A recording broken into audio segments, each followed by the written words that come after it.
Hello, hello. How are you today? I am your pal Drewski, and this is going to be another Reddit reading with your pal Drewski here. Do appreciate you watching, whether it be now live or in the future on YouTube. I'm your host, the smooth voice, Drewski today. Just rocking it out with some stories from good old Reddit. You gotta love it. Yes, sir. We'll wait till some of the crew comes in. We got Billionaire here. What up, Billionaire? Good to see you, man. Good to see you. How you doing today? Welcome, my friend. We got our delicious Tim Hortons coffee.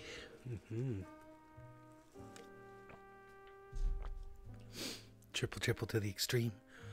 We've got our new high roller Royal Blue Salts, Nick Salts vape. Right there. Yes, sir. Oh, green screen's grabbing it. I'm vaping it out for the vape flavors. For all you vape heads out there. Chewy, what up, buddy? Good to see you, man. Good to see you. We got Gavin in the house as well. What's up, boys? How you doing? You need some Starbucks, Gavin? I hear you, man. The good old bucks. Take your bucks because it's so delicious.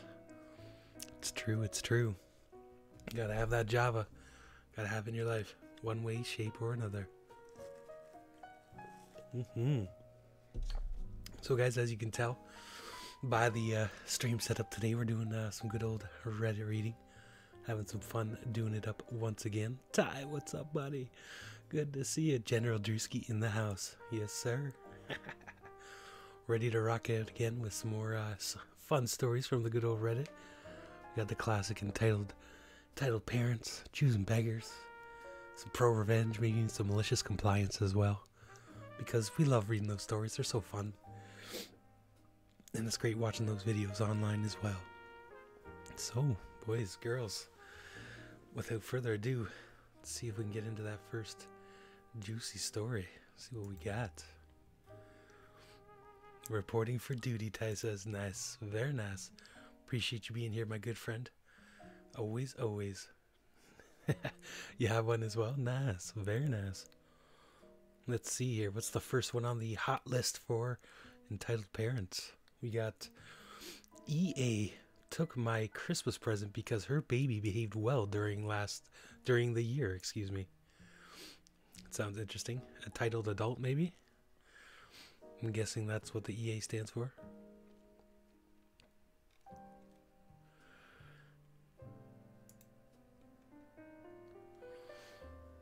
For it to get all load, right? You always gotta wait. Whoa. Easy there, Mr. Scroll Wheel. Going all crazy. Unfortunately, my computer still is a piece of crap, so even reading Reddit is a little bit of a chore for it. You love almond cereal? Very nice, Kevin. For sure, you can't go wrong with almond cereal. Backstory.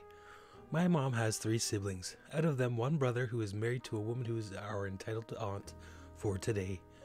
Since the first kid they had, the aunt became totally entitled and developed a full-on superiority complex about her children. They must always be the best, no one could be as good as their little angels, etc.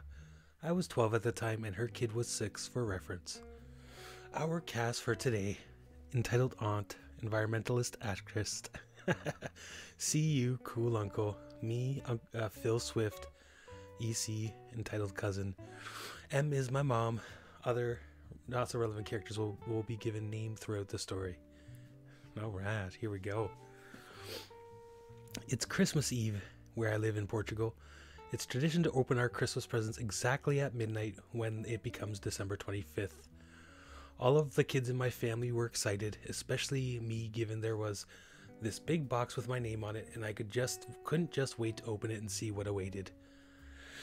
The time comes to open the presents. I rush for the box and try to open it, but before I can arrive, entitled aunt stops me and the following conversation ensues. Might not be the most accurate, as 4 years have passed since then. Entitled aunt: what do you think you are opening?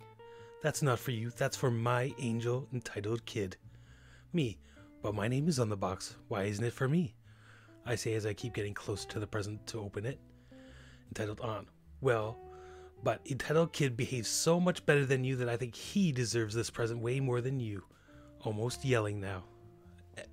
My mom. What's going on? EA, why are you stopping me from opening his present? Entitled aunt. Well, as my entitled child has done well this year, I feared he deserves a much better than your child. He is such a mess and his grades don't even compare to entitled kids. He shouldn't get a good present. Wow, some people's children, or in this case, children's children. Entitled kid. Mommy, is this for me? When can I open it? Entitled aunt. Wait just a little, sweet angel. Mommy's talking to your aunt. Mom. Leave my child's present be or I'll have to ask you to take your stuff and leave our Christmas party. No, the party was at my place. See you. What's going on here? EA, why don't you let me open his present? EA, well, it isn't our kids behaving so much better. He deserves it more than your misbehaving nephew. And you knew it, yelling at her own husband. See you. We are leaving. Grabs entitled kid by the arm, grabs the car keys, and stops harassing my family. You've embarrassed me enough. Entitled aunt. Tries to hide present behind her back to take it without success because of how big the box is. On my way, leaving the door out the house, our Christmas tree light is right by the main door. The Christmas tree, I think he meant to say. Not the Christmas trees. No, don't touch my Christmas trees. Stud, what up, buddy? Good to see you, man. Good to see you. Mom takes the box from entitled aunt the moment she is leaving and immediately slams the door, handing my gift to me. Again, here you go, me. Sorry for what the auntie did to you. She's a meanie sometimes. OP over here. It's okay, Mom.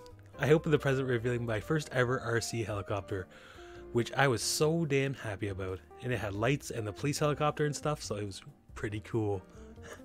After this, cool uncle didn't bring an EA to family functions and would only take EK to certain occasions.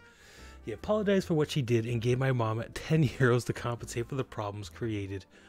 I visit their house sometimes and entitled aunt is still embarrassed to even look me in my face. I know it was something a kid, but still kind of hold a grudge against her for it. It's life. By the way, helicopter broke some months after, but it was fun playing with it. I doubt it would have lasted 2 days on entitled kid's hands though, as he breaks every single toy he has. Very nice. It was a pretty good story for sure. Good old entitled mom thinks that her kid deserves her nephew's presents because her kids were better in her eyes. Wow. Gotta love it, eh? These entitled parents, man, they're like this, like how do they function in life in this like mirrored like a version of reality? I don't know. It's crazy. It's insane. Tell ya, boys. Well, that was an interesting first start. I'm still a little rusty. Lots of chocolate milk, which is always good fun. Yeah, let's see if we can get into another one.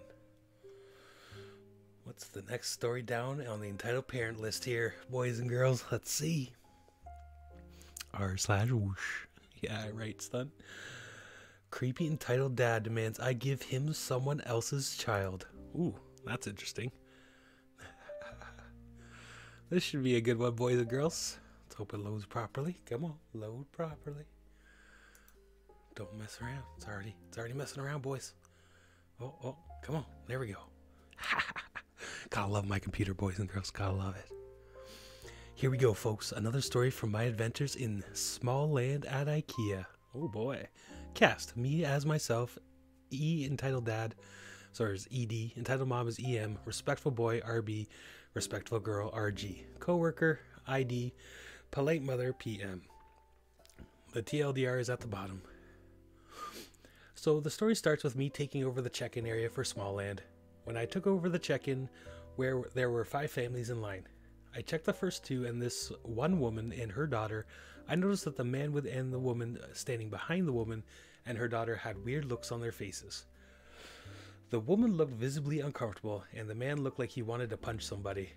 After almost 2 years of me witnessing people developing weird facial expressions, strange emotional states from waiting in line, I was kind of desensitized to how they were acting and not fully prepared for what was about to come. No, seriously, something was about waiting in line to go into small land makes people look like they've gone through an existential crisis. It's like retail customer.exe stopped working. I should have been laughing so much more at all of this than I actually did when I worked there. Anyways, back to the story. This woman's daughter comes in and I shut the gate behind her. She trots off to play happily. Enter entitled dad and entitled mom and the respectful boy and respectful girl. Yes, their kids were really nice. Entitled dad is looking down at entitled mom as if he's expecting her to obey some form of instructions she's been given. Entitled mom doesn't say anything, so entitled dad decides he'll just do it himself and blurts out, "That woman who was just here cut in front of us." I knew that wasn't true. The woman and her daughter had been in line for a very long time, and they had been there before I had taken over check-in, and before entitled mom and entitled dad had gotten in line. I know this because I had been waving at the little girl at one point, about 15 to 20 minutes prior to this. I would also pay attention in line even if I wasn't assigned check-in, because people cutting in line was a big issue at our store. So I said to entitled dad, "She was here before you got here." "No, she wasn't. I was here first," says entitled dad, his voice getting a little bit too loud. Me. "So why didn't you say anything?" "Well, we didn't want to make a scene." But she says this in a way that she's trying to tell me in some super secret code that her husband loses her mind over crap like this all the time and that she has to work really hard to defuse the situation. ID, my coworker. "She was there before you guys. I know because I was there." "What's up, Frogface? Good to see you, Logan. Good to see you as well."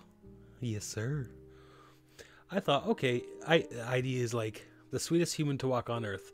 No one ever gets mad at him. He can straight up tell these people the worst news ever, exactly what they do not want to hear, but they accept it because he's so damn sweet without even trying to be.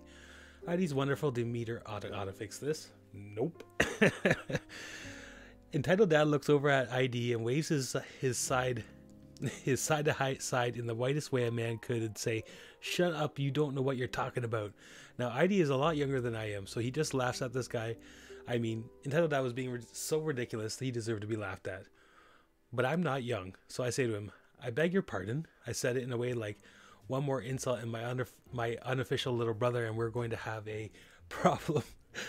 That's the only time at this job that I thought I was about to have a fuming argument with someone over about how they addressed my coworker.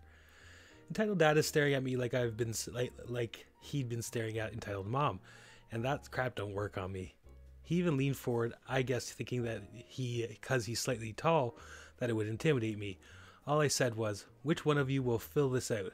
I laid out a pen over the paperwork and had it ready for them and just waited. Entitled mom, "I don't think we should have to do that." Me, "They can't come in unless you fill them out." Entitled dad, "You should make the kid get out so my kids can go in." Me, "There's plenty of space for both your kids. If you want them to go in, you can fill this paper out." Entitled dad, "No, I want you to make that kid get out here right now." He's pointing into the play area and down his feet. He actually wants us to bring the child to him. Needless to say, this guy was creepy. Me, I'm not going to give you someone else's kid." Entitled dad, "It's not fair that we had to wait. So you get that kid out here so they can go in now." I simply took the paperwork away. I said I'd phone my manager to come and speak with them. As I'm calling my manager's extension, I hear both the kids telling entitled dad and entitled mom that they don't want to play anymore and that they should just go. The boy was practically pleading with entitled dad to leave. It was clear to me that his rageful behavior is most likely a regular occurrence. Entitled mom takes respectful boy and girl away. Entitled dad stays. I inform him after that I get off the phone that a manager will be there shortly. "I want the manager now," entitled dad says. "The manager will be here in a few minutes." Entitled dad, "He needs to hurry up. This guy's been waiting for all of 30 seconds, and he was the disturbingly impatient." A minute later, a polite mother and her son come up to drop off. Entitled dad gets in their way and says to them, "I was here first. I'm next in line waiting for the manager. Nobody else is going in until I get the service I'm due." Me, "Don't talk to my customers like that. Move aside so I can check in her child." The polite mother turns to look at entitled dad with the greatest stink eye I had ever seen. She then turns to me and says, "How are you doing today?" Before I could answer her, entitled dad starts shouting that he wanted a manager. Me, Do you want me to call security? Because I can call security. Entitled Dad, you can't call security on me. I'm allowed to be here. Me? Watch me. And I did exactly that. Called security. They came down fairly quick and took the guy aside, had a chat with him, and I think royally scared the pants off of him. A little while later, the manager came down and also had a discussion with ED. This erupted into him claiming that he would sue IKEA for his time and money he had lost. My manager just responded to that with, "Small land is a free service." I guess finally realizing that he wasn't going to get anywhere with his nonsense, he stormed off. Unbelievable, man. Some people's children, you know what I mean? Yes, sir, Frogface. The beard's going to be coming off soon, though, brother. The beard is going to be coming off soon, for sure. The man scarf, the great Canadian winterized vehicle, is going to be shaved off for the smooth, sleek look of summertime very shortly. Maybe even today, who knows? Might come back on the next stream as a baby-faced Drewski. Back in fresh face into the world. Gotta be free, gotta be clear. Yes, sir, it's gonna happen. It's gonna happen soon enough. For sure. Yeah, what'd you guys think of that story? Not bad, eh, guys? Not bad at all. It was an interesting one. It was a long one. It was definitely a long one. It was a creepy dad trying to get someone else's child out of the playpen for no reason. Like, there wasn't enough space for his own children to play with that one other kid, and then being so weird about it, like for the whole entire time afterwards. It's funny how security set him straight, though, because they could have kicked his a-hole ass right out of the store very easily. It's true. Question is, should we stick on Entitled Parents, or should we move on to Choosing Beggars there, boys and girls? Ultrax, what up, buddy? Good to see you, man. It has been a while, my friend. How are you? I see you must have changed your name, because I don't remember that quite name that you would have had in the past, but I sense I know you. It's not just the amazing Japanese music in the background. Genkai desu. Yes, sir. Alright, let's switch it over to, let's do this Coca-Cola Zero. Sounds like an interesting story. Sounds like an interesting story. We gotta do at least 3 of each, right? At least 3 of each. That's the minimum. Oh, this is actually a advertisement, because we somehow what ridiculous. Here I am thinking this Coke Zero. It's a Coke Zero story. Meanwhile, I don't know if I'm going to be doing Apex again for Frogface, because Apex is like I expected it to be, which is to say, unless you play it every day, you gotta pay to play. If you want to play with all the characters and stuff like that, you know. So I don't know. A lot of sweaties in it. Not really my style of gameplay. So, like for the good old free-to-play battle royale, I think Fortnite will be the one that I do play.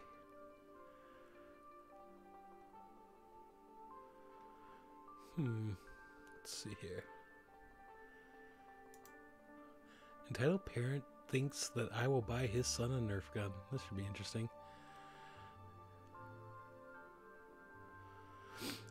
So I was at Kmart one day, looking for a bike pump for my nephew, annoying kid, who looks about 7, comes up and conversation goes as follows.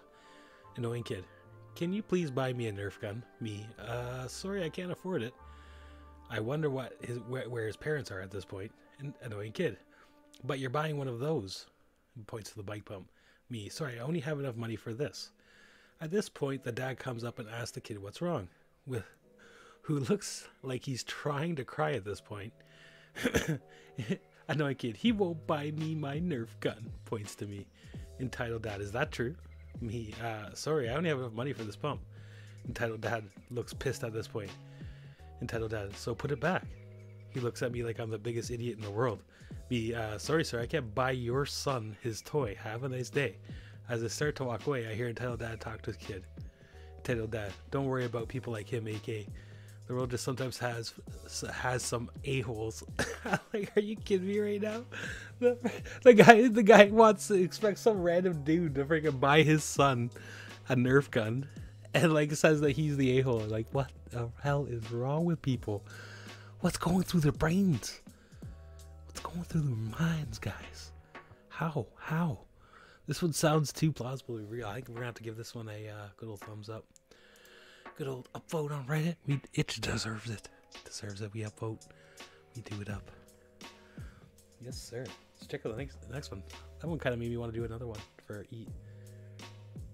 What? No, I don't want it. That just sounds too ridiculous.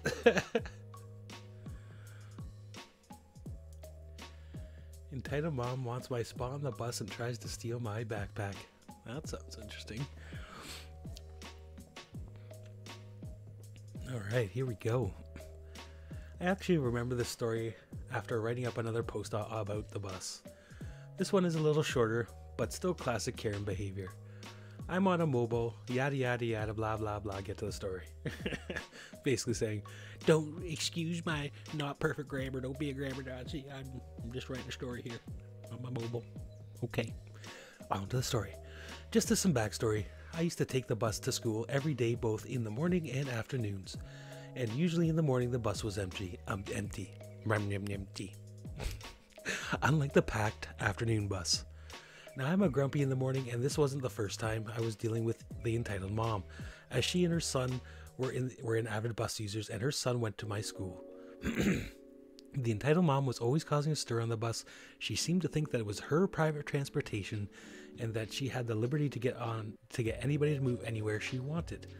In my case, it was the morning bus, and I was sitting alone in a seat in the middle of the bus. I needed to make it clear. The bus was empty. Besides me and the driver, and the bus was dead empty. Entitled mom and her son come on board, and I know I kind of die a little inside, but I'm hoping that I don't have to deal with her. Entitled mom, excuse me. I had to take out my earbuds, by the way. Yes. Entitled mom, do you mind moving? Why? It's just that my favorite seat and my son likes to look out the window. Me, window? The bus is empty. There's a bunch of other window seats. Entitled mom, that's my favorite seat though. Keep in mind, I was a hormonal 13 to 14-year-old girl. I'm already prone to grumpiness and this time of the morning, and mixed with a lack of sleep and no breakfast, I was having none of it. Me, sorry lady, I'm not moving. Entitled mom, I asked nicely, please move. Me, no, leave me alone. I go to plug my earbuds back in when the lady picks up my freaking backpack and try to move it. Me, hey, you need to move. I want this seat and so does my son. Me, he doesn't even care. At this point, her son was kicking back in the row in front of me, playing on his phone, while his batshit crazy mom is still taking my bag. Visual note, I had one arm in one strap, so while she was taking on the free strap, I was holding onto it by the other. The bus driver whips around and sees what's going on, and as if he couldn't justify a 40-something-year-old woman harassing a teenager, this was actually a bus driver whom I knew personally, and he looked livid to see what was happening. Visual note again, the bus driver is the gentle giant type. Very big, muscular black guy with a heart of gold. Bus driver, let go immediately or I'm calling the police. Entitled mom lets go and slams herself down next to her son, who honestly seemed completely oblivious to the situation. Luckily, I only ever dealt with her one other time, and that time was on a crowded bus, but it was uneventful. But if people want to share that story another time. Too long, didn't read. Entitled mom wants to take my spot on the bus even though the bus is empty and tries to steal my backpack. Crazy. Like, there's like some people like why? Who, like, number one, why do you have a favorite seat on a bus? Like, it's public transportation, you don't own it. Like, and two, it's a bus. Like she said, there's many window seats, there's many aisles you can sit with the one directly behind her. It's not a big deal. Shouldn't have even been brought to her attention, but like, you just had to go overboard like you're Queen freaking Shiva, you know. Well, what are you gonna do? That's entitled people for you. Stoner, what's going on, buddy? How you doing, man? Gaming with that guy in the house. How you doing, brother? Always good to see you, my friend. Always good to see you. Just rocking that out on some good old Reddit readings today. On the good old lazy Saturday afternoon. Been procrastinating. Got to do laundry tonight, but that's okay. Today we just have some fun chilling. enjoying some chocolate milk and having some fun all the times. Unless you write the name on the chair. That's it, hey? The beard name. The beard for sure. Alright, so. Question, should we move on to the next one? I want my son to ride a limousine. Sure, if he has to be a coffin to be in it. It's not a limousine, it's a hearse. That's awesome. Yeah, that one sounds fun. That one sounds fun. I want my son to ride the limousine. Sure, if he has a coffin to be in. So it's a hearse, basically, not a limo. Sorry for any grammatical errors, but I am an Italian and I do not know English very well. Also, sorry if this is not incredibly long or exciting story, but I thought it would be funny to read. This happened a couple of weeks ago. It was a day my grandmother's funeral. She died in a hospital, and I was outside talking to the owner of the funeral company. This dude was also my godfather, and I had a very good relationship with him.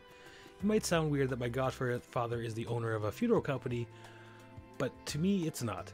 He's known me since I was a baby, and he's treated me like I was his son. Also, to me, his job is just like any other job, and it even has its benefits. Anyway, here we go. I was and still am 17. This story cast is entitled Mother, EM, Girlfriend, sorry, GF, Godfather, not girlfriend. I read the girlfriend part first, how about that, eh? Entitled Kid, EK, even though he doesn't play a huge role in the story, me, yours truly. We were just outside the hospital talking to each other. Parked in front of us were all the company vehicles, including the one that you are all thinking about. All of a sudden, EM approaches us. EM, hello? Me, hello? EM had her kid just next to her and he was holding a drink. EM, I was wondering if my son could take a ride on the limousine. She then pointed her finger to her hearse. I think it's called like that in English. Yes, it is. It took me a while to respond for two reasons. The first one was because that day I had so many thoughts going through my head, and a stranger coming up to me out of nowhere caught me by surprise. I am a very introverted person, and I find it difficult to talk to people I don't know. The second reason was because I was holding my laugh. She had legitimately thought that the hearse was a limousine. Me, I'm sorry to say this, but that's not entitled Mom, cutting him off. Are you going to say that no to a little child? At this point, I don't know what to say. Me, miss, believe me, you don't want your son to go into that thing. Entitled Mom, why are you so stingy? Even if he spills his drink, it's in the limousine. It won't be a problem. You have enough money to buy a limousine, so you'll surely have enough to clean it. This is where my godfather gets in. Godfather, excuse me, miss. What do you want to do? Entitled Mom, I want my son to ride the limousine. My godfather then said in the most epic thing I had ever heard. Godfather thinks for a bit. Well, sure, you can ride the limousine, but only if he has a coffin to be in. Entitled Mom is a bit confused about that response. She then takes a good second look at the limousine, and then she realized. I have no idea how she confused a hearse for a limousine. Perhaps the company logo was out to her view or something like that. However, when she realized the mistake, her skin got pale, and she just walked away as fast as she can with her kid. Me and Godfather just looked at each other and started laughing. This is my first post on here, and I hope it all goes well on r/ because he's the best. Have a good day. Well, not on r/ buddy, but you are on your pal Drewski. So at least you're on live that way. Maybe r/ will get you as well. Dark Vile, what's up, buddy? Good to see you, man. Good to see you. How are you doing today, brother? Welcome, welcome. Always a pleasure, man. I'm always glad to see you when you're able to come by. It's hard to get by in the Netherlands there. What? To the Netherlands? Yes, sir. Great to see you, man. For sure. Hope you guys are having a great day. I hope you guys are enjoying the stories as well. I enjoy watching and reading these type of stories. And I enjoy them on YouTube as well. So I figured, I love doing it too. And it helps me practice my dictation a bit. And I find it very cathartic, to read out stories like this. It's very enjoyable. I have fun. I enjoy it. And I hope you guys do too, because who knows? Maybe we can do many more with that smooth Drewski voice. 7 p.m. for you right now, Dark? Nice, nice. Yeah, it's pretty late, my friend. Pretty late for sure. It's only 1 p.m. here for us, so it's a 6-hour difference, eh? Yeah, that does make it tough for my usual time. You'd be more likely to be waking up for school in the morning than you would be to actually be seeing me the night that I actually stream at my normal time. All right. Well, that was a good story. We're gonna give that one a good old upvote on Reddit. Gotta make sure, giving the props to the story makers. Yeah, 5 a.m. Dark? That's so crazy. Maybe if you're waking up early, you might see it for sure, but that's about it. Most of the time you wake up at 7. Yeah. That makes sense, my friend. That makes sense. Alright, boys. Let's switch it up to some Choosing Beggars. Choosing Beggars have been a little stale the last couple of weeks, so let's hope it's a little better this time around. See if it decides. See if it decides. This is a short one. There's a difference between a beggar and a choosing beggar, he says.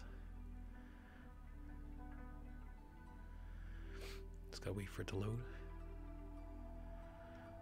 Come on. Come on, Chrome. You can do it. Demanding something for free doesn't make you a choosing beggar. A choosing beggar is someone that begs for something that they haven't earned, then proceeds to be picky about exactly what they get or how it's given to them. Think of the phrase beggars can't be choosers to help you grasp this. I think this is basically a how-to, yeah, on how to read. How to make a choosing beggar post. If you're going to make a post, make sure it's the right one. That's exactly what it is. Buy it for 400 and give it to me for 52. That should be interesting. 7 a.m. is early though, brother, for sure. I applaud you for that. I applaud you for that. Oh, these side ones kill me. Can't you have it in a linear? Hello. Hello, is this regarding the Lego? Yes. Okay, which ones would you like? Do you have a Cloud City? No, I only have the ones listed in the ad. Can you get it then? Oh wait, sorry, hold on. Yeah, can you get it then?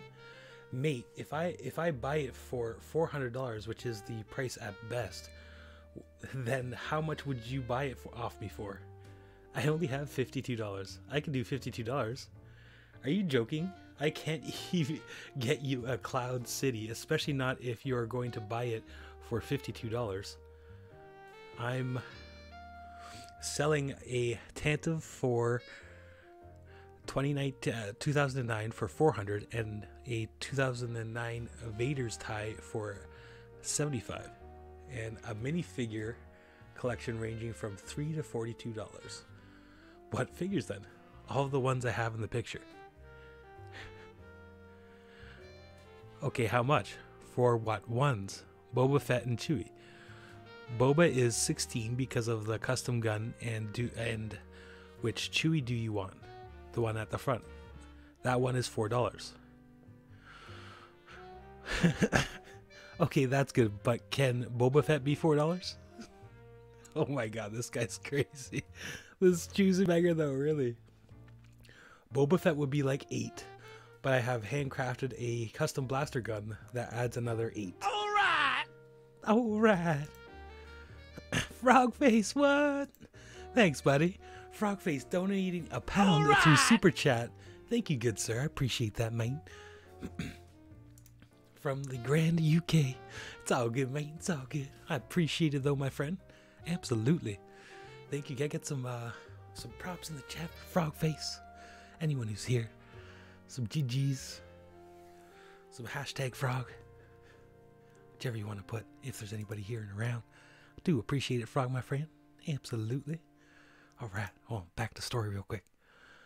then can I just get Boba Fett with no gun?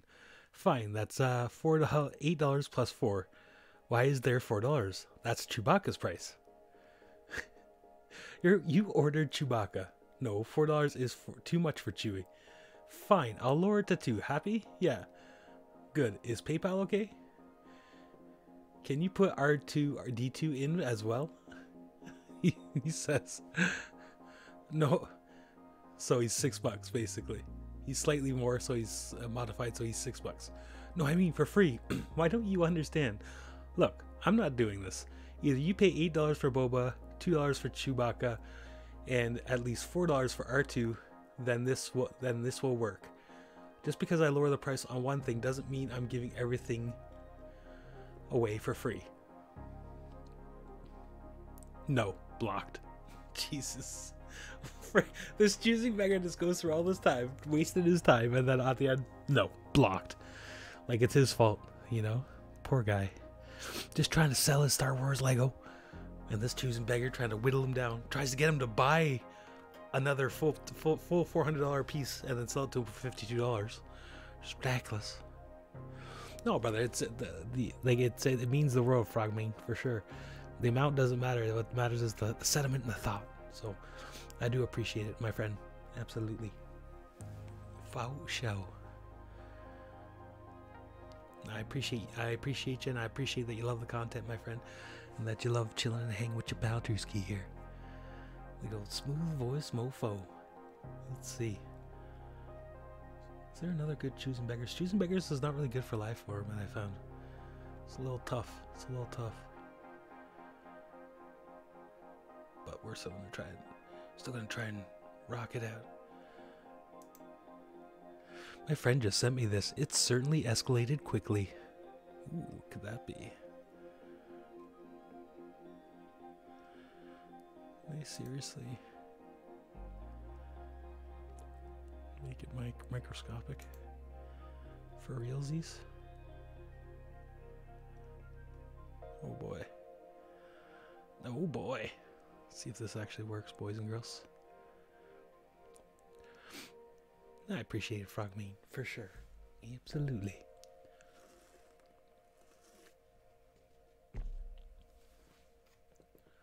Hey, works. Works. I'll take it. Hey, my friend told me you would do commissions. Yeah, I do. Cool, what are your prices? For a bust linen is $5. Bust line art is $5. Bust colored is $10. Full body line art is $15, and full body colored is $20. Get away! Oh my God! Stop! No, I don't want to go next post. Why are you here? There's this thing that's blocking my view. Now it's gone green. Why have you gone green? Damn you, Reddit! Being weird for no reason. Oh well. So that's the prices. Now let's get back onto the story.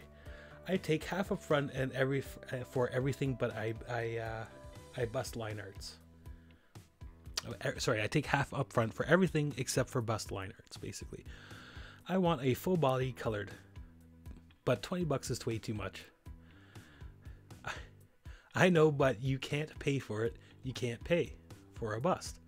I can't pay for it, although I make more money in a day than you do in a month, bitch. He says, well, in that case, take all the art you want, Your Majesty. I had no idea I was dealing with such a high-class individual such as you. F you C-word. I don't know why anyone buys your crappy art. I'm giving you one last chance to accept my offer, then you're getting blocked. Up to the top. Will you do 10? Sorry about that, but I don't do discounts. The price is take it or leave it. That is ridiculous. No one's ever going to spend that much for your crappy art. I mean, my backlog of orders might disagree with you. If you can't pay for the full body, then I do colored bust for $10. I don't want a bust. I want a full body. Then it's a no for me, love. Screw you, C-word.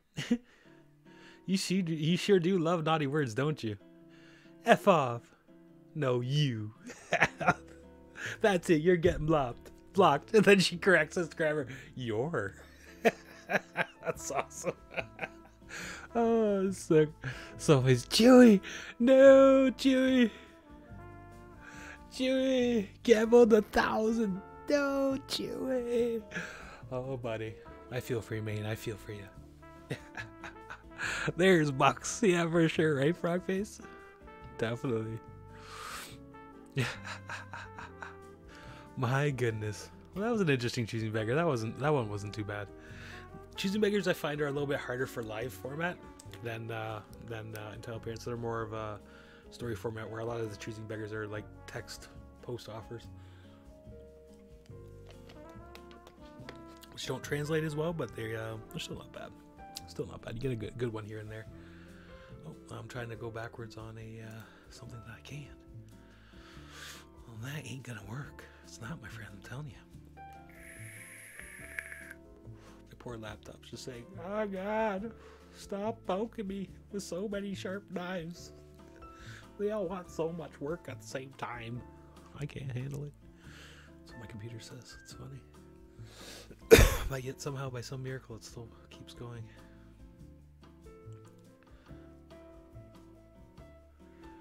Confused beggar.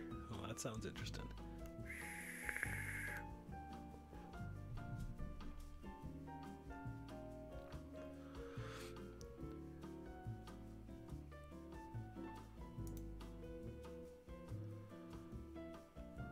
Create your own city, town, box, logo.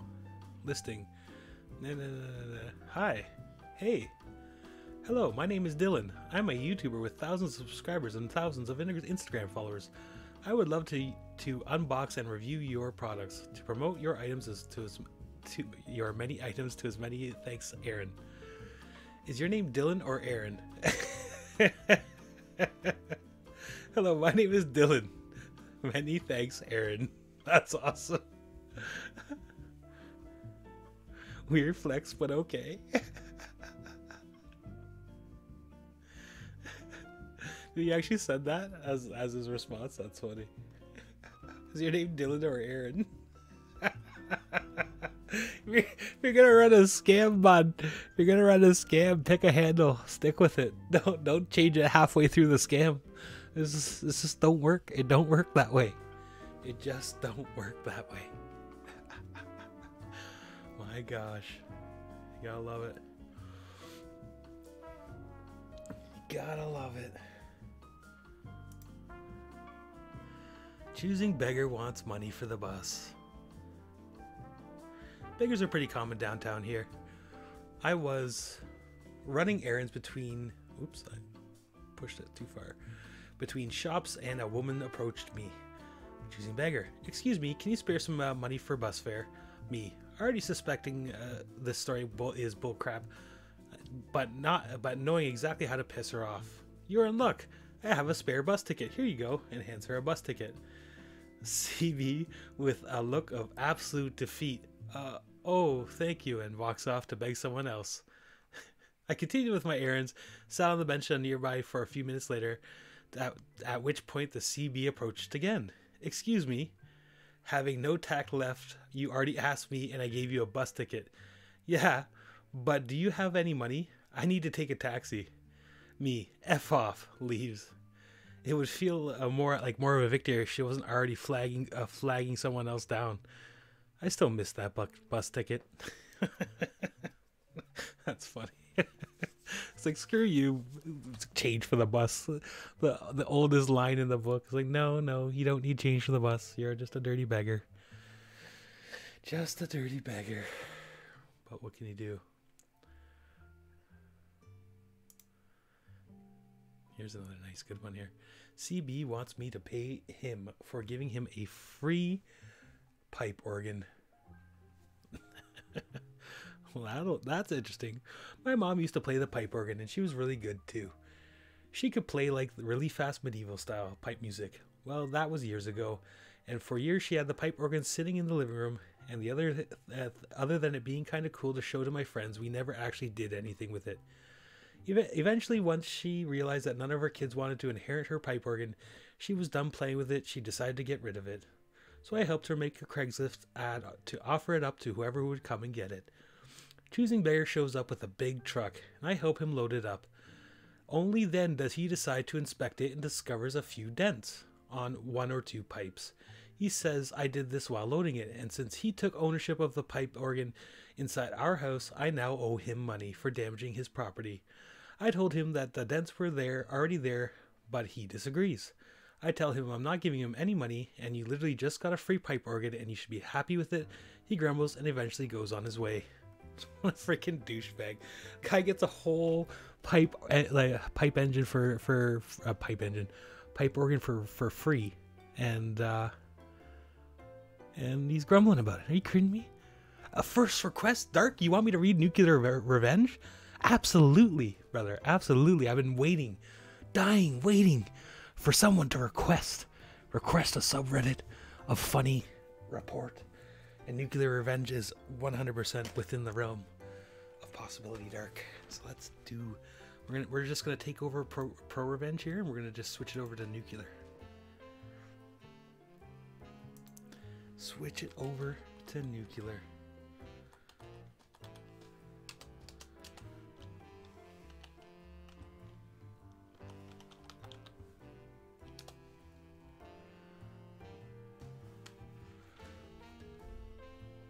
In 10 minutes. It depends, Frog. So, like, if you're not chatting, you would earn 20 D-bucks. If you were chatting throughout the 10 minutes, you would earn like 70. You get like an extra 25 for every 5 minutes if you're chatting throughout the 5 minutes.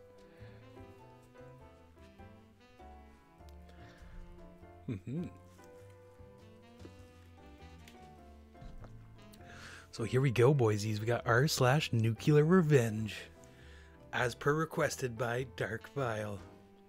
Thank you, sir, for your request.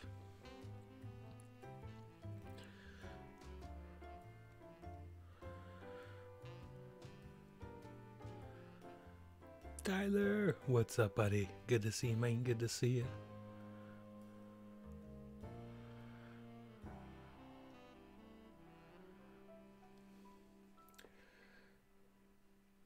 So you like hurting others? Enjoy being jumped by a mob of kids in front of us. Your mother's get some karma too. That sounds like a spicy story there, boys and girls. As we dive into Nuclear Revenge. What do we got?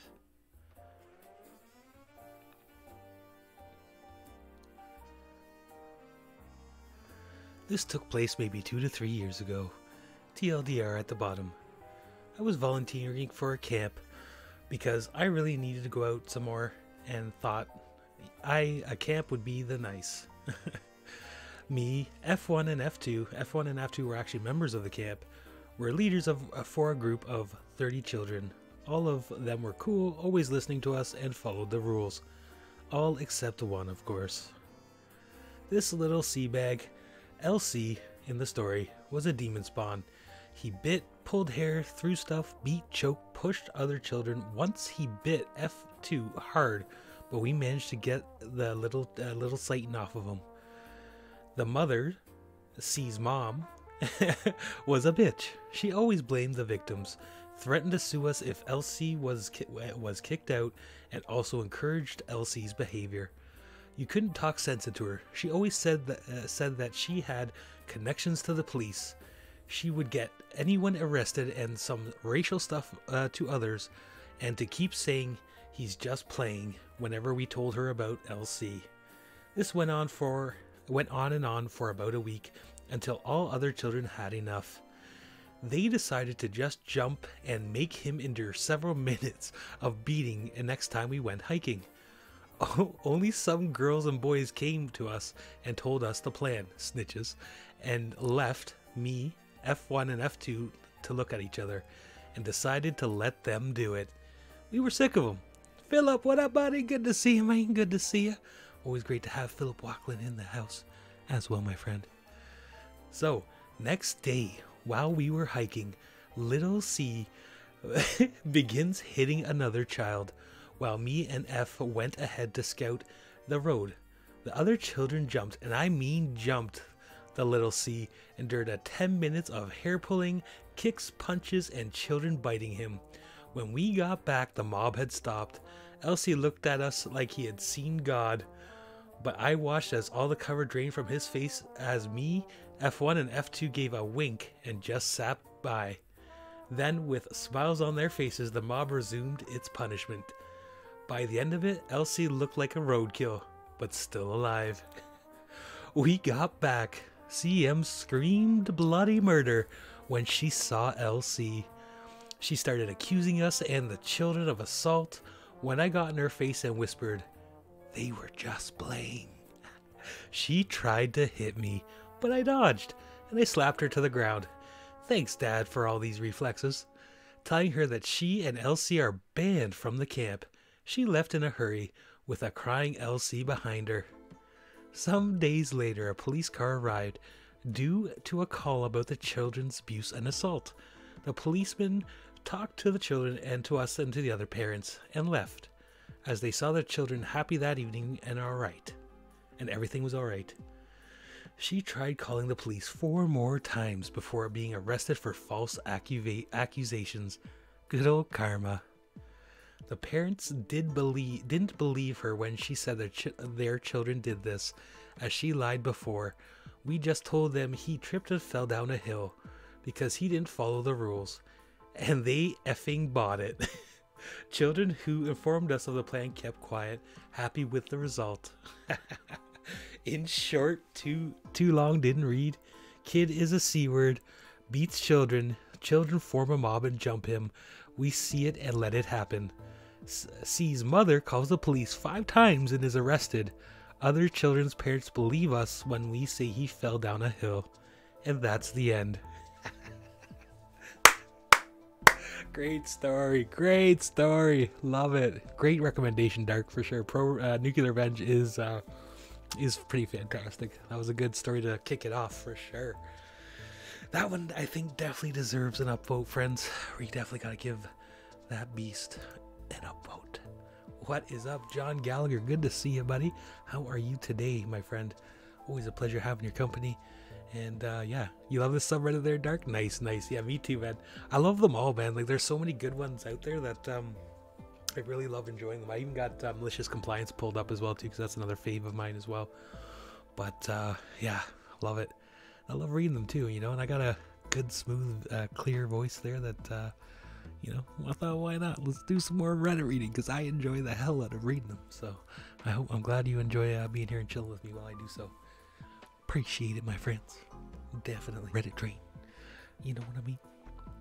All right, what's the next one down here on Nuclear Revenge? We got pro-divorce. That sounds like that could be fun and vicious. That could be fun and vicious. Was that your first super chat ever, Frogface? Damn. Well, thank you even double time there, Frogface. Appreciate it, mate. Faux show. What up, what up? We got ASMR Samar in the house. What's going on, Samar? Good to see you, my friend. I hope you're doing well, my friend. Faux show. Not 17, my friends, because you are my friend. Yes, sir. All right, here we go. We got the next story in the house on the Nuclear Revenge slot. It is pro-divorce. Let's get into it. I appreciate Dark Brother for sure, man. Back in the day, I remember. All right, throw away, as this might not be make me very popular, even in pro-revenge. This all happened to me a few years ago. I told a friend the story of my divorce and I was told to share. Started a few years ago. I thought we were happy. We were your usual suburban professional couple. Financially secure, healthy, good sex life, 2 kids, 14 female and 9 male at the time. I thought we had a healthy social life. We were going through one of your typical married couple rough patches. Both of us were working long hours, not spending enough time together. We were going through some of the developmental problems with my son, and tensions in the house were running a little high. I noticed that she was spending a lot more time on her phone, texting with her girlfriends. I didn't think much of it. I started making a much more concerted effort to get out of work when I could, help around the house, and be more emotionally available. But over the course of a few weeks, the gulf just kept getting wider. I ended up accidentally finding some messages when I charged up an old iPad for my son to use. Her Facebook Messenger was still logged in, and there were a lot of highly questionable messages with a guy from her hometown, who I will call Jim Bob Cooter. Oh wait, we've actually heard this one before. Unfortunately, we're gonna stop that one. Back it up. Unfortunately, that's an older story that's been reposted, because I remember hearing that one either on r/ or Bumfries, one of the two, and I don't really feel like going over ground already covered. So we're gonna go downvote for the repost. surprised it's got so many upvotes. People have such short memories. Because it was a repost. You don't want to upvote reposts. You know what I mean? Someone else made that story. But here we go. Next one. I thought this should go here. What is it now? TLDR at the bottom.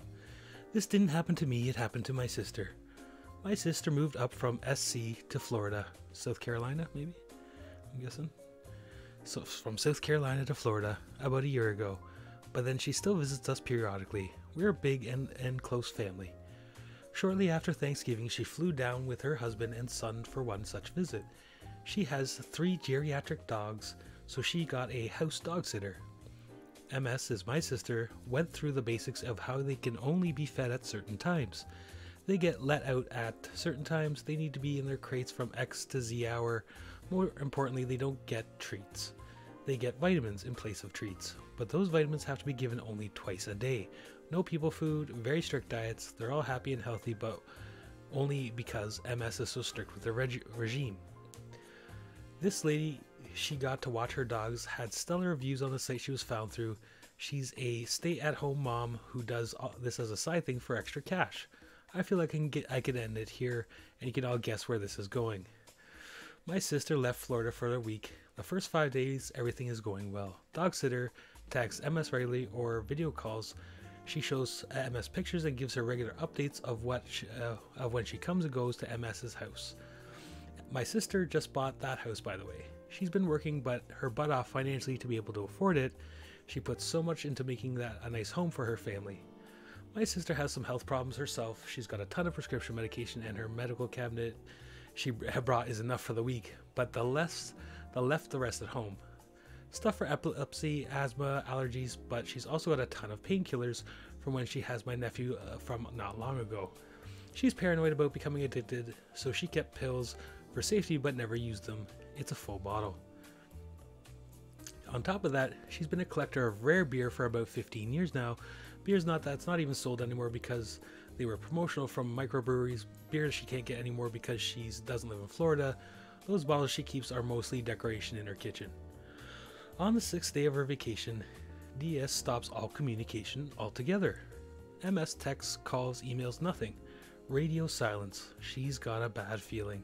But she doesn't want to kill the mood because she doesn't want to she doesn't get to see her family often anymore. Day 7. She gets on a late night flight back to South Carolina. The plane gets around 2 in the morning and drives an hour to her rural town. They get home, the front door is wide open. The lawn looks like someone in a truck, which DS happened to drive, just tried to go drifting over the grass and a tree before vacating the premises super quick. MS goes to handle my nephew, who is groggy and screaming. It's been a rough day. She's still thinking the worst, that someone's robbed the house while this poor lady was there. MS's husband, my sister's husband, Bill, goes inside to survey the damages. It's clear MS and nephew go inside too.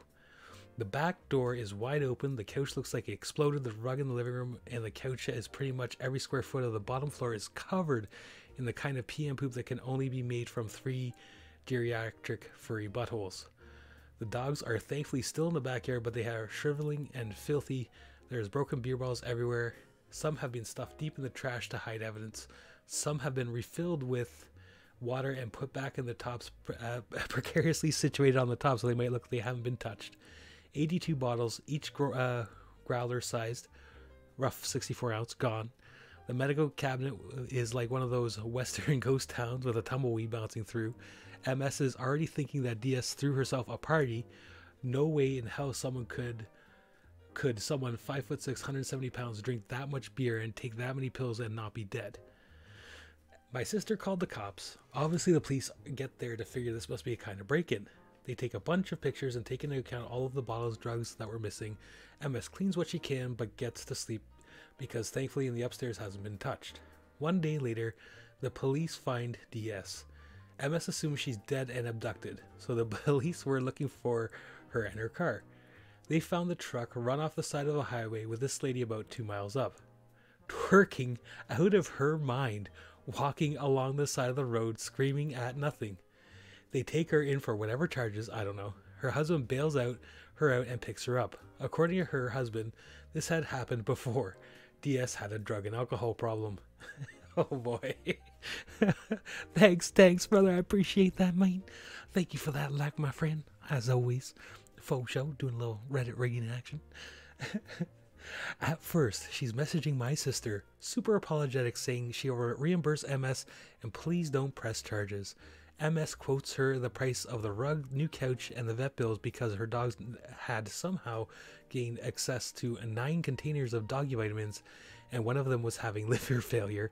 The dog is fine now, but she's an old Yorkie, so who knows.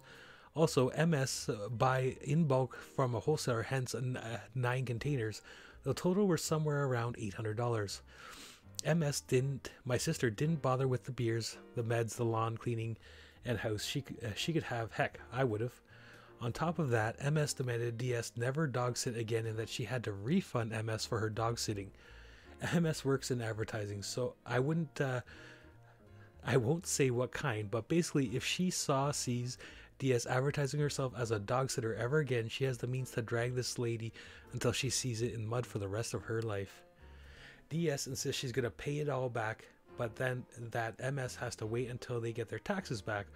Okay, so my sister waits late February. She texts DS asking her where her money is. DS immediately starts saying how she didn't do anything wrong. MS is a bad dog owner and her dogs are miserable. None of the stuff MS says DS was actually done. MS has all of the old texts, DS admitting to all of it, so this goes on for a while. Eventually DS starts saying how, as a courtesy, she had a friend who owns a furniture store that will give MS a credit of $200 for a new couch, and she has an old rug she doesn't want anymore that MS can have. What? She says she paid MS about $500, but insisted she'll get the coupon to MS soon. March goes by, nothing. Around March 20th, MS marches her happy butt to the small claims court and files. Then she snaps pictures of everything and she sends DS the message. As a courtesy, I'm letting you know that I just filed this at small claims court. And then the fun starts. This lady goes off on my sister. She says she's going to sue for slander, for undue duress, for harassment, blah blah blah blah. MS saves all of it, including the fun bits where DS threatens her family and calls her the C word 20 dozen times. Today is what? April 6th. Tuesday was the court date. Things move fast in a small town. I don't know. This lady shows up looking like she's just got run through a garbage disposal. She gives the judge her sob story, talking about how she did nothing but give MS and her animals the best care, and MS is making all of this up. Yeah, MS has the OG cop with her. She's got pictures of all the damage, the vet bills, the bottles, the proof that she was out of town. Police reports both the break-in as well as DS's DWI the following day. DS tries to spin it with that one law about how you can't serve alcohol to an unknown alcoholic. Obviously gets thrown right out. DS then tries to appeal to the judge, and MS senses a sense of humanity. She tells them how her husband just left her and is suing her for full custody. Good. That if she can't dog sit, how is she supposed to support herself or ever get her kids back? Tough cookies. The judge takes my sister's side for obvious reasons. Come on. Like, obviously. DS is homeless now, living with her parents. She can't see her kids, who, by the way, don't want to see her.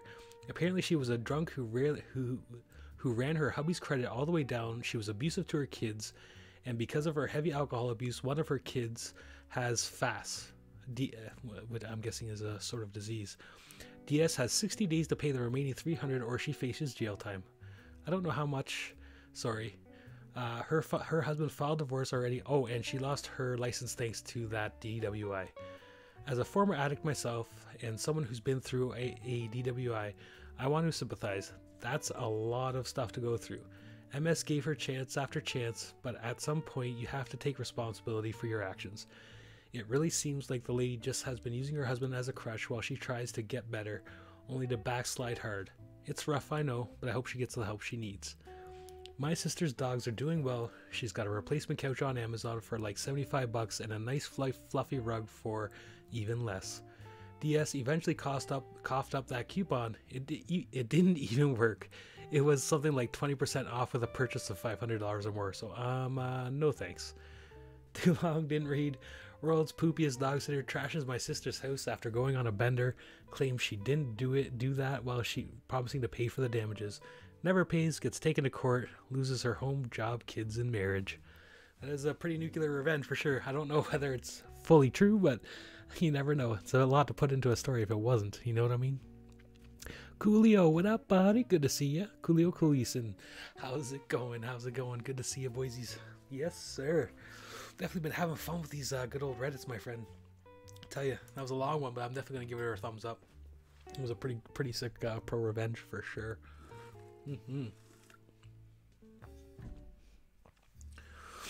Oh, yes. Oh, you stretch out that. Stretch that. Amps channel, you got 1 billion there, Frog? That's awesome.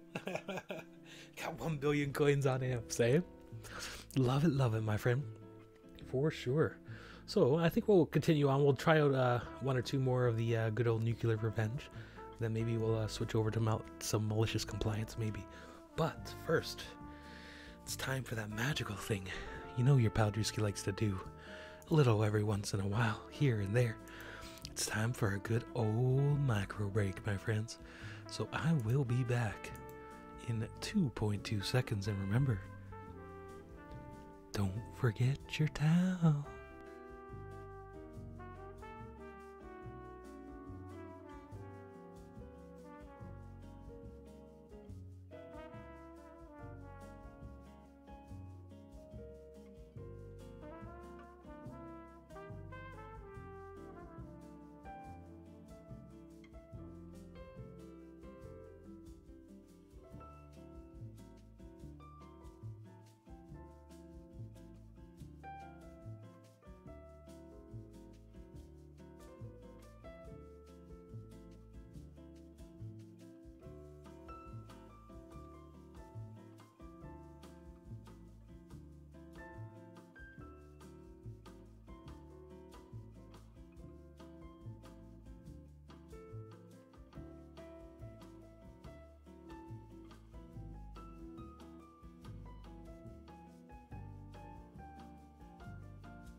All right, we are back, my friends. Welcome back. We're gonna get into the next Reddit story. Let's see, we're still on the nuclear revenge, which is a fantastic subreddit recommended by Dark Val tonight. Why don't we check out this one? Bully me for 4 years. Have fun being in a wheelchair for the rest of your life. Wow, I don't know if the punishment fits the crime, but let's see what's going on here.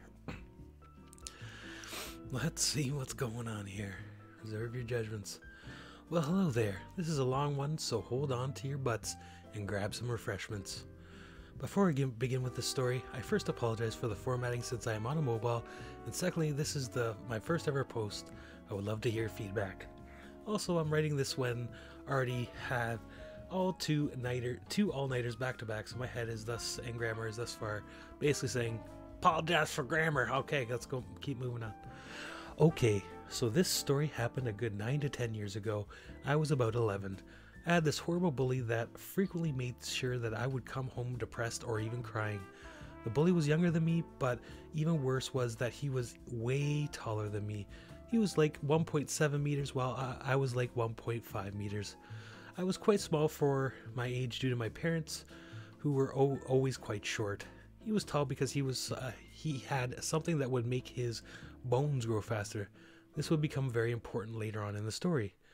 The bully, who I'll call TF for tall effer, had bullied me in various ways. He would frequently say things about my height, call me disabled, idiot. It didn't matter. He would also say very anti-Semitic things to me. I'm Jewish, to the point that he even threw a brick through one of my windows, with a letter on it that said things like F the Jews, and he drew a few swastikas on the there for good measure, I guess. Ugh. So obviously not a good person if he's being a Nazi. They're bad people if you don't know. This bullying had continued throughout the rest of the 4 years I was in that school, which made me extremely depressed that at some points I had considered suicide. I was very dumb and very young, but one day around the final week of school, he had done the worst thing ever to me. TF pushed me down a small flight of stairs, and when I was at the bottom, he jumped on me. This hurt like hell, and I started crying. He then took the opportunity to kick me while I was down. Luckily, one of my friends found me on the ground and brought me to a teacher. At that time, it was hard for me to breathe, so my friend picked me up. The teacher, who I'll call BT for bitchy teacher, and you'll see why later, was shocked and then told my friend to get another teacher, specifically the one who used to be a nurse. At the end of the day, I was fine, and I was told that I had to stay after school in order to talk about what happened. I finished the rest of the day, and when I came back to bitchy teacher, TF was also there. I thought I had finally had the chance to expose TF. When I sat down, I immediately started telling BT what this F had done to me. But as soon as I told her, she called me the worst thing she could have at this point to me. A liar.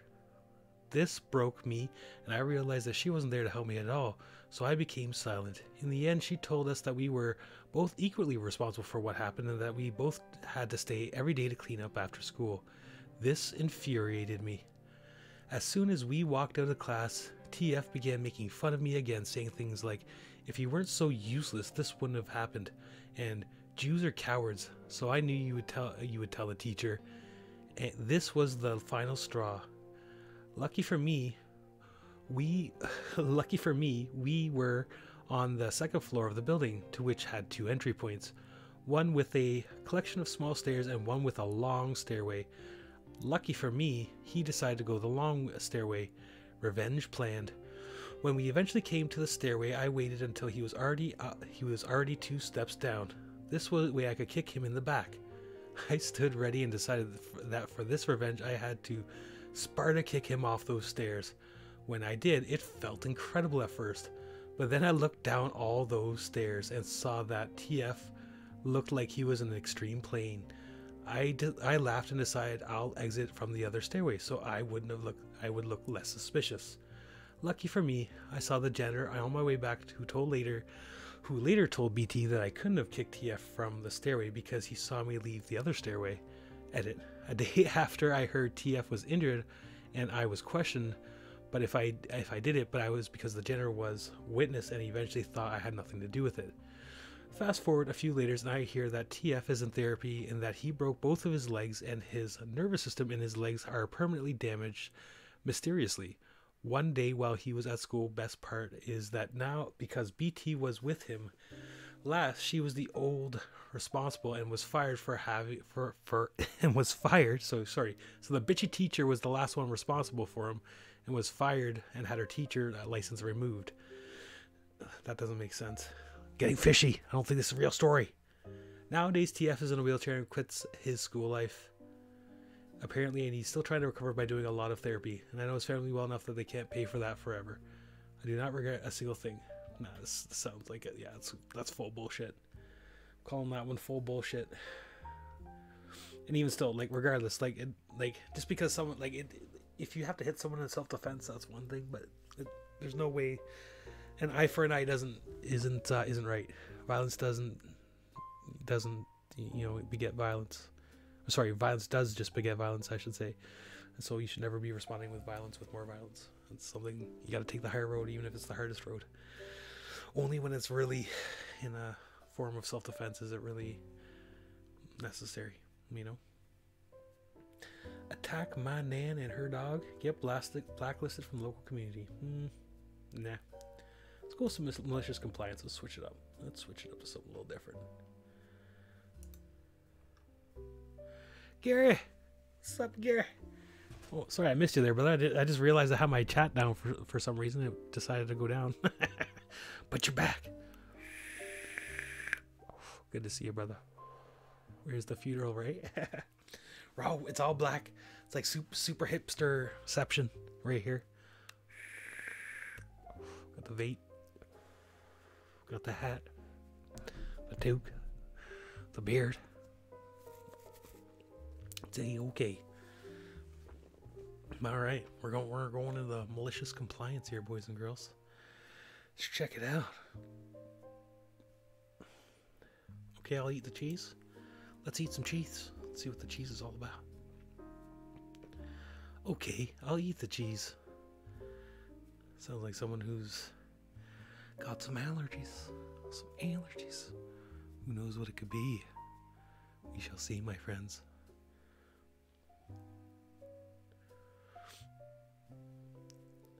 If it'll actually click on it. Come on now. I clicked on you.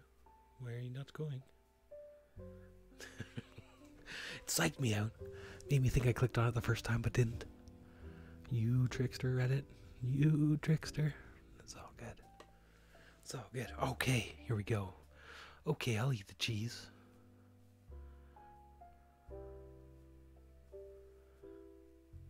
Whenever my computer decides it wants to work. Hey, here we are. We're good. This happened to my little brother when he was about 8 years old.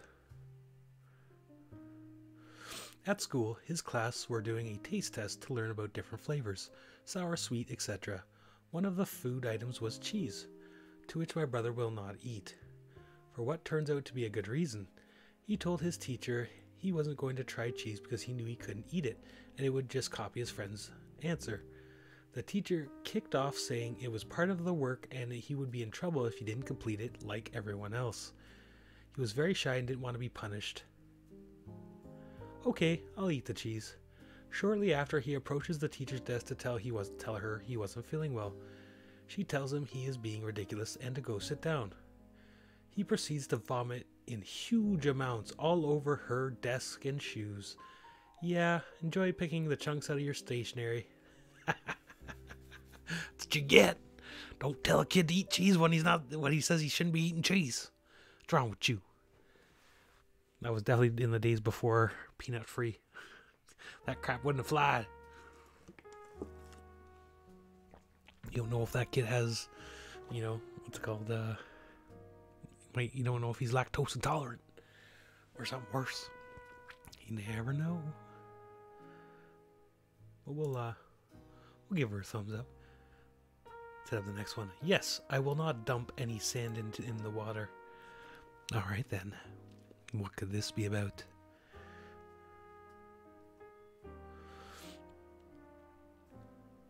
As soon as it loads, of course.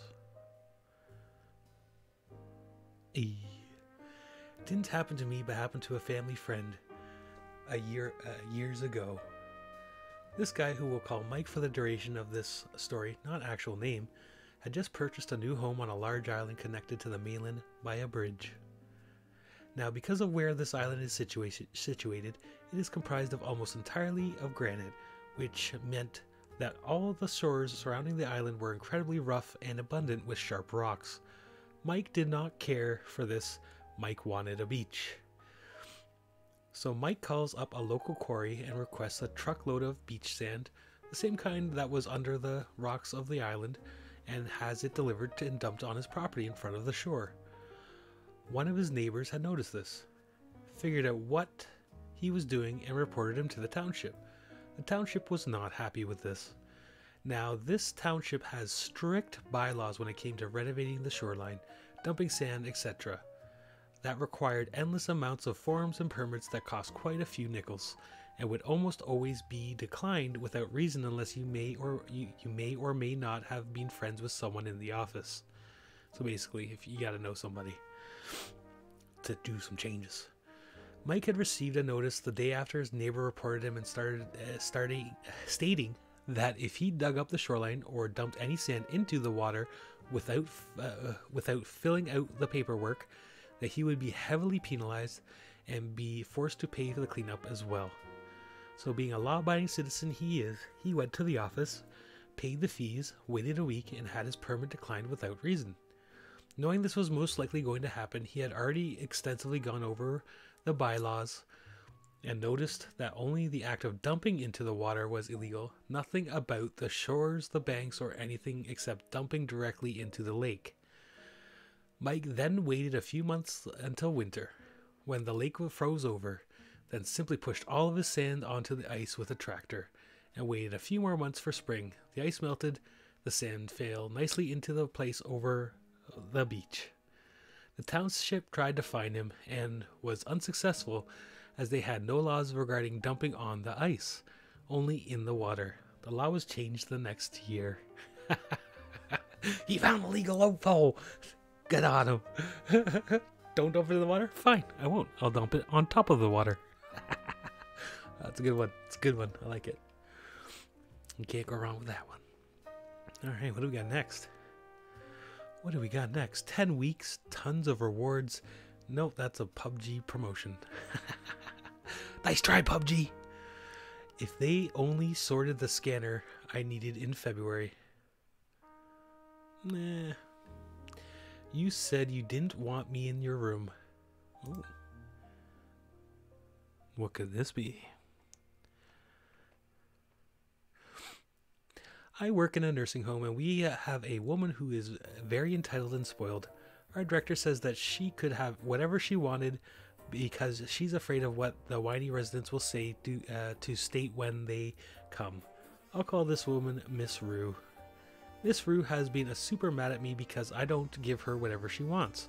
She wants her feet rubbed with lotion every night when she goes to bed. I do the absolute bare minimum. I put it on her feet and don't rub it in. She weighs about 430 pounds, but she demands that we grab onto her bed pad and pull it over in the bed. I will not do this. I tell her if she wants to move over in the bed, she has to put some effort into it, so I will not pull her on while she is going dead weight. She hates that. One night, I refused to pull her any harder on the pad than I was already pulling. She got mad and ripped her brief diaper and complained to the CNA. On the next shift, I was put it on wrong. The next day, Miss Rue asked if the nurse who was going to pull her bed said I hope she's not my name. She doesn't pull the brief on me right. I don't want her coming in here. I was right outside the door at the time because I was waiting for the nurse to finish administering her medicine so I could put Miss Rue in bed. When the nurse came out, we made eye contact and I started walking back to the nurse's station with her.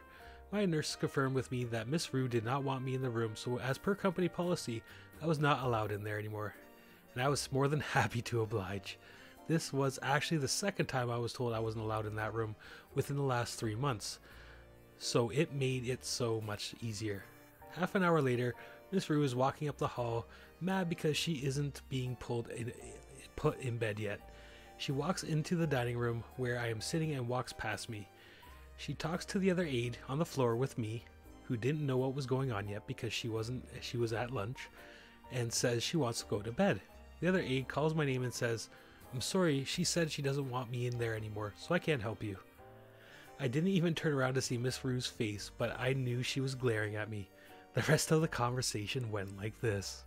Miss Rue, I didn't say I didn't want you in there. I just wanted my brief put on right. Me, your brief was on right. You ripped it. I shouldn't have said this, but I was mad. Other aide, you'll have to wait until I can find someone to help me put you in bed. Miss Rue, why can't you do it now? Other aide, because the other aides aren't that. Let's try that again. Because the other aides are either at lunch or doing their work. I can't do it by myself. Miss Rue gets so mad and walks away. She doesn't get into bed until 45 minutes later.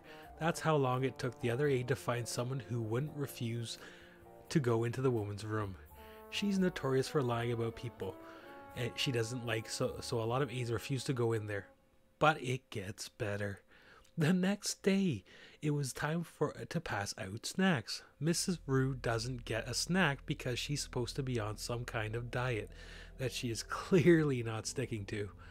When I walk by her room with the snack tray, she yells, "Wait, my name, let me see what you have tonight." I look at her straight in the eye and say, "Sorry, You said that you didn't want me coming in there, and then I walked away. I didn't have a snack for her anyways. The same day she calls my name because she wants her heater turned on, but I said, sorry, I'm not allowed to come in there.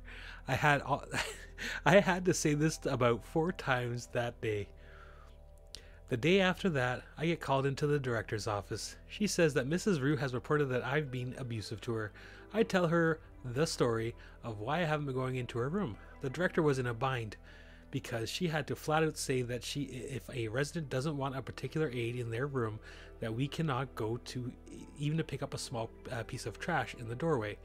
FYI, she said that because a lot of female residents didn't want male aides in the room. Too bad she didn't work for men.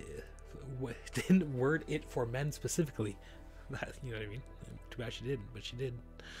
I can't help but feel good every time I walk by that room and know she wants me to do something, but I can't go in there. Every time I work the floor, I have to switch with another aide or work at a different end of the hall. Lucky, lucky, lucky. Because she said that one thing, she never has to help that one crazy batshit lady again. Very nice. Very nice. Not bad. A little down, but it's all good. You said you didn't want me in your room. We'll give you that. You want 6 down? You'll get 6 down. Alright. What's that mean? We'll find out. Oh, don't glitch on me. Don't do it, malicious.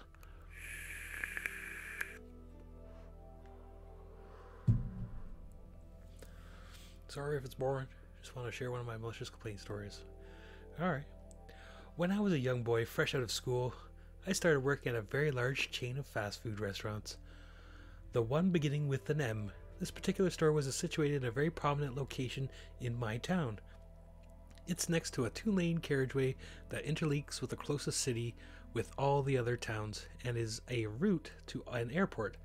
At busiest times, I've seen the drive-thru pile up to 30 cars on Saturdays.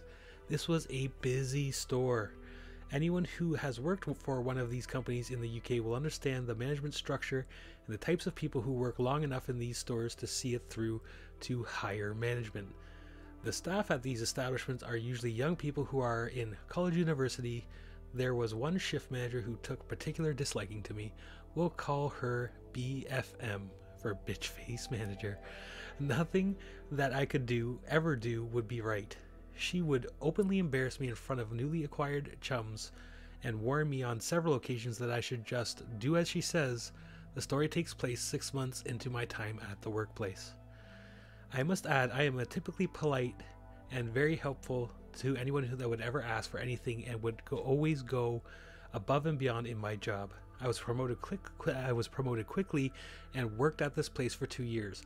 I was well liked by everyone and would always cover shifts for my friends who were hungover, etc. The story starts on the worst shift that you could be scheduled to work, 2 p.m. to 8 p.m. on a Saturday. Typically, I would be scheduled to work on the front of the house, serving drive-thru, and if I'm honest, I love doing it. This was my favorite place to work in the whole store. Well, today's shift leader was none other than BFM, and boy was she going to make me know it. Today was going to be the day that she makes me reconsider all of my life choices. That's a little dramatic, but okay. I turn up to work 10 minutes early. Allow myself time to put my stuff in my lockers to make sure my uniform is correct and to go to the toilet before my shift started. As soon as I walk through the front door, our eyes meet. It's her, BFM. There was a queue around 5 to 6 customers, so I just looked down the bolt into the staff room. I do my usual business, clock in at 1:59, 1 minute early. As soon as I press the clock in button, she pulls me into the manager's room. Here we go. The conversation begins. BFM. Why are you so late, OP? Me. Well, technically I'm early, but what did you want to talk to me about? BFM, condescending tone. I don't really care. You can see it's busy. You should have just clocked in. Me. Sorry, next time I will, but be more attentive. What station am I on?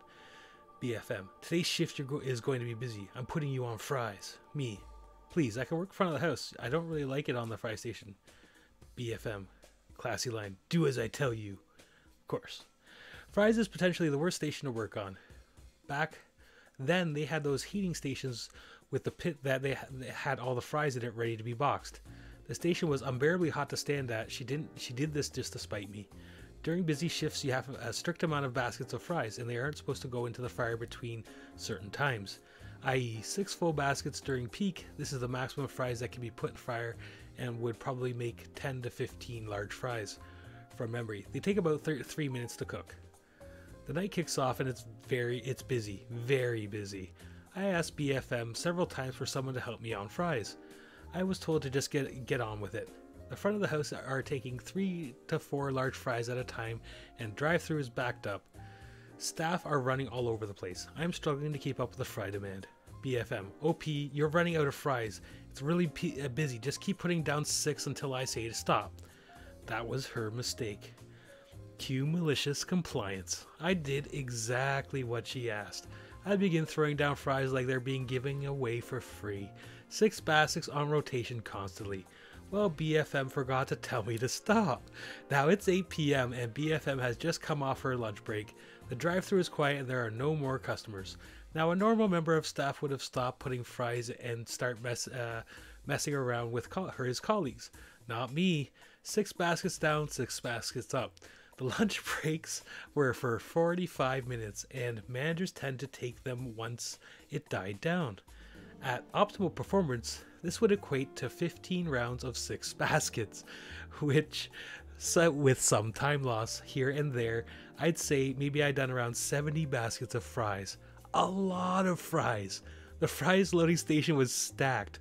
I had a full row of 15 large fries, 8 medium fries, 10 small fries, and a pile of fries in the loading bay, big enough to make Grandma Gatewood attempt to climb it.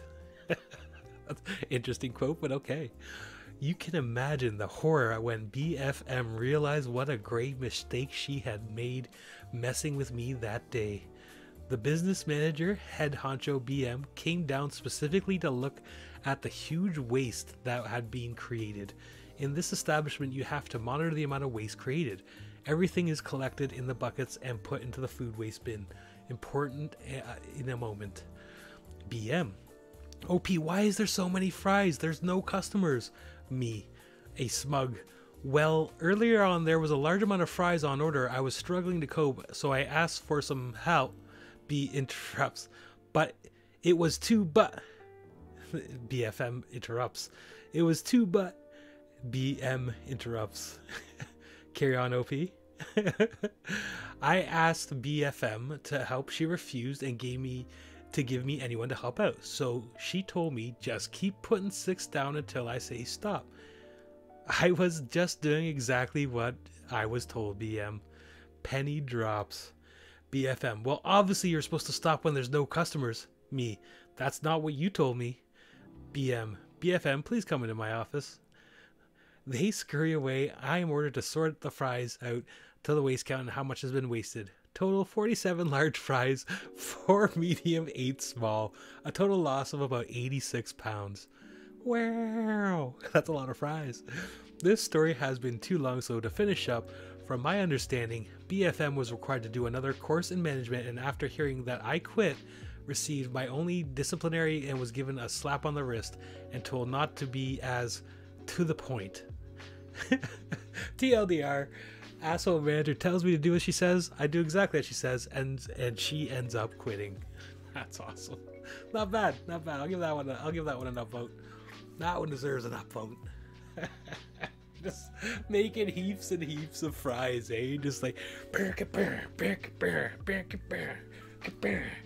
just loading up the fries at McDick's. Imagine that the manager comes out of the office, there's this freaking overflowing mountain, like the whole rack's all filled with fries. It's like, oh my god, what's going on? Why are you doing this?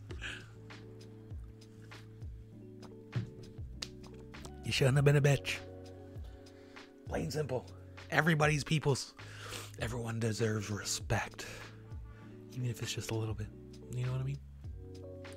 It's true. Alright, boys. Time for the next story, though. What do we got here? Lose the chair? We've got a problem, then. Ooh, what kind of problem could we have for losing this chair? We'll find out. As soon as it decides to load. Oh, did it fake me out again? I think it faked me out again. Just click it again. There we go.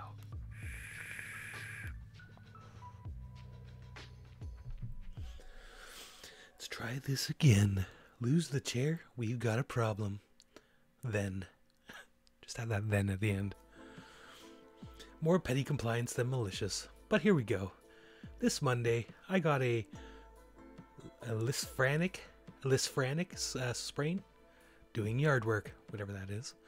I've had sprains before, and I can manage easy enough. So by the time I had to go back to work on Thursday, I had already adjusted to the injury and gotten through the worst of it. Time was all I needed and now to heal. Now my type of injury is a little different from an ankle sprain. I can put weight on the right side of my left foot, but not the left side of my left foot. So I have to do some mobility without needing crutches, but I cannot do so for several hours at a time. I work at McDonald's, home to a boatload of unusual characters. Now, work there isn't bad in and of itself. It's the people that work there that decide whether or not you will enjoy your time there.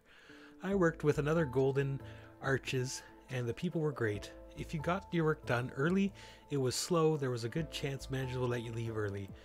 If we were good at and it wasn't loud, we could hook up music to a Bluetooth speakers in the kitchen. Talk was encouraged as long as it wasn't loud or offensive, etc. My new store is not so benevolent. Managers routinely badmouth each other behind their back. It's perpetually understaffed, cleanliness standards are bad, and the wait times for food are literally double my old store. Needless to say, it's a crap show. Anyway, I was shoveled back into the back window on Thursday, and I'm the person you see when you pay for your order. I call the back window the hole, because whoever is there has no other work and does not leave. You are out of sight and everything you need to do. From cleaning trays to making Happy Meal boxes, it's back there. So even though I literally know every other station, my injury limits me to the hole. I borrowed a chair from the break room to set my knee on it to keep my weight off my foot, and we were fine. Cue the next day, and exactly an hour ago. The store manager who was there on Thursday and both said nothing and saw my compression wrap, the crutches I had brought with them just in case, and told me I needed a doctor's note for the chair. This is retarded, because policy at the store is you need a doctor's note not to miss work days, not to come to work on schedule. Granted, I didn't have one, but I didn't need one Monday when the injury occurred because I didn't need work that day.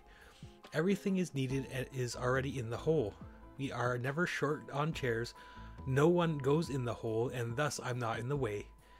And I can still walk regardless. Also, considering the understaffing I talked about before, someone is always sick, or the car won't start, or there's a family emergency, or there's a spider near the door. In fact, the store actually been shipped people from another store because they can't keep the damn place staffed during lunch hours. Fantastic location by the sounds of it. And now they want me to take my chair. I can stand for maybe 20 or 30 minutes before my awkward standing posture becomes painful. I need that damn chair. So I tell him I might as well go home because it's physically beyond my ability to stand for that long. So he tries to call my bluff and says I should go home.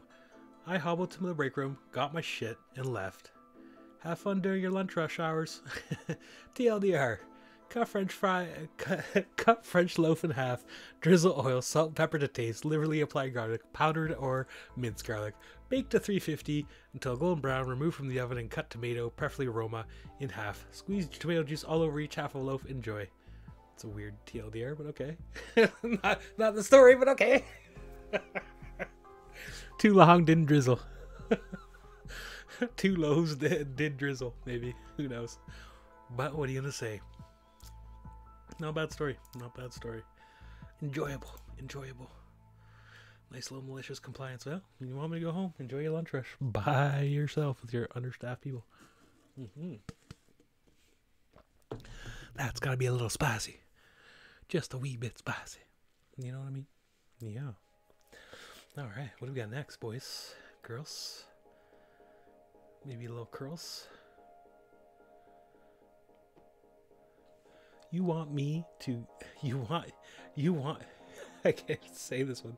You want to give me a bitch list full of menial tasks to do? Okay, fine. Let's see how that works out for you, boss. This is a classic one for most. Lots of people know this type. When you're working, you already got your own work you gotta do, and then the boss gives you that ridiculous extra amount of work for no reason. Doesn't make any sense. And it's like, well, what do you expect me to do? Grow extra hands? Clone myself? What?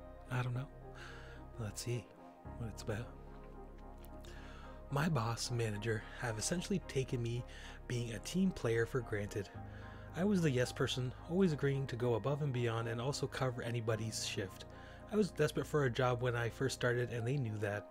I know bending over backwards for them was half the problem, one that I contributed to, and they have now become accustomed to it.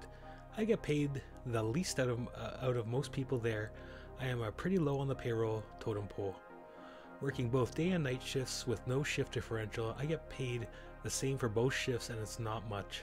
Despite that, I take pride in my work and will put many different hats while on the clock to make sure that tomorrow's shift is easier for people working in the other departments. So you can imagine how slighted I felt when I came in one day to find a very long checklist of bitch work to do. Things that are not in my job description. I am an auditor, not a janitor, so now I spend nights and days completing the tasks on that list. Of course, but I do them very, very, very slowly. Think sloth mode. Oh, my colleagues in other departments are now complaining that I didn't set up an easy day for them, so they now actually have to do their jobs. Sorry everyone, I have to polish the trash cans and clean the lobby restrooms now. I didn't have time for that. Oh, is my manager getting mad that I couldn't finish the things that are my actual job description, like routing those reservations? Oops, sorry, I couldn't find time to do that. I was too busy cleaning all the windows and vacuuming the floors, since that's so important and that has to be done every night per your cleaning checklist. That's some great little malicious rants. Oh, okay, fine. You want me to freaking be your maid? Guess you can say goodbye to all the stuff I was doing for you before, because now I'm your maid. That's what you get. That's what you get. All right, what do we got next here? We got more military malicious compliance. Required reflective belts. Get ready for the most fabulously adorned PT group you've ever seen. That sounds like fun. That sounds like fun indeed. Let's check it out.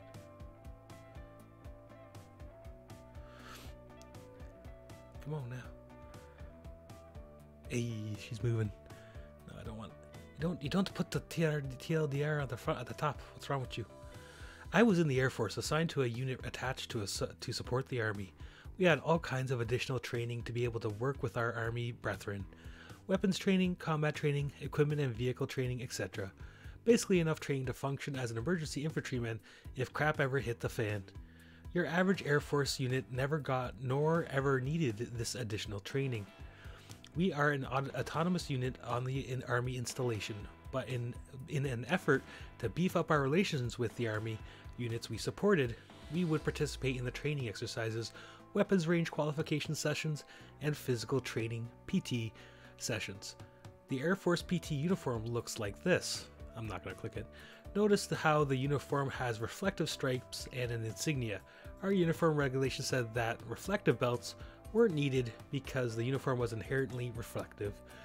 Individual units could make adjustments to the uniform regulations, but our commander didn't give a crap.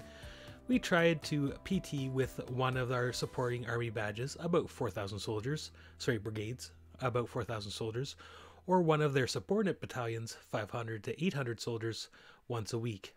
One such morning, we planned on running with one of our support brigades during their BCT run brigade combat team, about 4,000 soldiers. This was their whole unit running en masse. We were in our Air Force PT uniforms, as we always were. We were actually kind of pumped to run with them because it was our first time we were going to run with so many people in formation. As we got to the staging area, we were approached by some soldiers who looked pissed. The commanding sergeant major, highest enlisted rank person in the unit, and a few senior officers told us we couldn't run with them if we weren't wearing reflective belts. This unit required all members running in formation to wear a reflective belt draped over their shoulder like a Girl Scout sash. It was ridiculous, but whatever. We sent a few gophers back to our back to our building to grab some reflective belts. We all kept our reflective belts at our desk or in unlocked lockers. They were also bedazzled and crap because there were no rules regarding reflective belts. Mine was bright pink with silver dots on it. One gay guy, this was DADT, was repealed. Sorry, this was after DADT was repealed. Had a rainbow one. One lady had a pink and black zebra striped one. Our commander had a silver one that you couldn't even see against his PT shirt. Most of our people had yellow or red ones, but some of us who had been there long had grossly personalized ones that were garish and abstemious as possible while still meeting the spirit of the intent of the reflective belts. So basically just weird art is what he's trying to say, possibly nudes. I should pause here to point out that not only did the army require reflective belts, but they also separated ranks by colors. Junior enlisteds were one color, non-commissioned officers were another, senior enlisted another, etc. The Air Force doesn't require its members to salute in PT gear. The Army does. So having a mismatch of colors really messed them up. We had an Army senior non-commissioned officer saluting one of our junior enlisted based on the color of his reflective belt. That's awesome. Anyway, we don't join the formation until right before it's getting ready to run. Brigade runs and a big deal. They're scheduled weeks in advance. The division brigades are subordinate units of divisions. This entire division and all of its BCTs consist of over 20,000 active duty soldiers. Leaders normally participate too, running in the front along with the BCT leadership. Families would come out in the lines of the roads to watch. It's actually quite impressive to see if it's done right. At the staging area, we mulled about until the entire brigade formed up and started running in formation. We fell in at the back. That's where we were supposed to be anyways. So here we are, clip-clopping along with an entire infantry BCT in our psychedelic reflective belts, enjoying the cheers and laughter from the people watching from the sides. The run was only 5 miles, and running in such a huge formation is slow and tedious. I think it took close to an hour because the formation that size tends to accordion, compressing and elongating in different choke points along the route. As we finished, we got back to the staging area, and we get ordered to fall out and are fiddle messing around because we parked in an area that is blocked and can't readily go anywhere. When the same commanding sergeant major and his entourage come storming our way.